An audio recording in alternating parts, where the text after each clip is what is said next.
आज आम प्रस्तुत करवा शाग बसा। प्रथम गोटे कढ़ई बसवा से तेल देवा। तेल गरम होगापर पंच फुटण देवा। गोटे रसुण और दुटा कंचा लंकार छेचा देवा। है गोटे छोट कटा पियाज को देवा।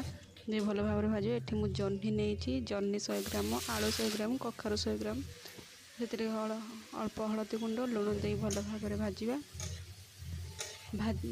आम ए कभर घोड़े छाड़ीदे भाजी सीझा पर्यंत 2 मिनिट छाड़ा।